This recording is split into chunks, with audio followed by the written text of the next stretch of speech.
besar datang serang Kedah. Ya, Kedah kalah. Tetapi sebelum Kedah kalah, Kedah pernah henyak mereka sampai ke Bangkok.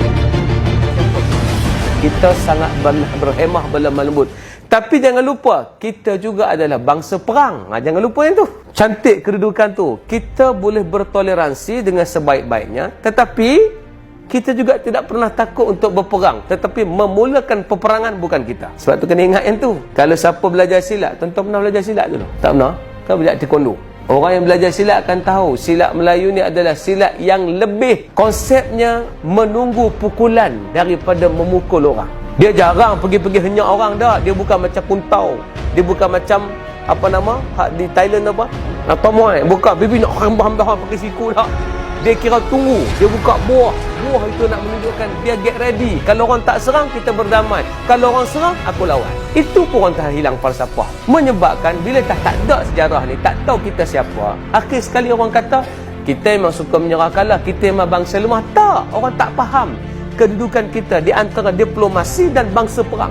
Ini di antara dia. Kenapa saya kata kita bangsa perang? Tuan-tuan, buka balik syarahan dalam YouTube, syarahan daripada Dr. Abdul Mu'ti. Selain tuan-tuan buka tepi dia tengok Blackpink, tengok sama.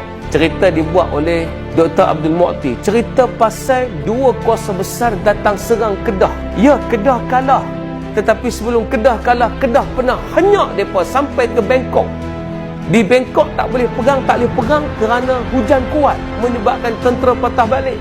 Mereka henyak pula sampai ke Kuala Kedah, di kubu Kuala Kedah, nak menunjukkan lawan itu bertali arus, serang balik Bangkok, patah balik ke sini, dapat tawan Patani, dapat tawan Naratiwat. Itu orang-orang Kedah dulu. Jangan calon-calon orang. Cuma kalah bila dua kuasa besar lawan. Mudahnya Thailand Siam tu dah kuat dah. Datang pula dengan 3 biji kapal perang daripada lautan. Kita tak boleh buat apa. Tapi terus tak boleh buat apa. Semua prajurit bertekad mati syahid. Kita mati di Kedah. Ini cerita dia. Sejarah ini tak ada siapa pernah bawa mai kat kita. Ustaz, kami tak pernah jumpa di sekolah. Lagi tak ada. Sekolah catatan ini tak dimasukkan. Catatan di sekolah adalah cerita separuh benar, separuh masak, separuh sahaja diceritakan, sebahagian lagi disembunyikan. Mudah saja nak menjinakkan bangsa ini. Hapuskan catatan sejarah mereka. Maka tak tahulah sejarah jati diri dia. Itu dia kata yang kedua. Pengabaian itu menyebabkan kita lupa kehebatan manhaj kita.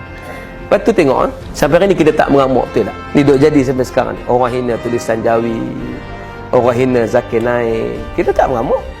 Sebab kita rasa kalau boleh diplomasi, kita diplomasi. Kalau kita betul-betul mengamuk, itu tanda memang sudah tak ada diplomasi. Tapi selagi orang kata minta maaf, kita akan maafkan. Yang tu ketinggian yang ada pada kita. Jangan rasa hina, jangan rasa lemah. Wala tahinu wala tahzanu wa antumul a'laun.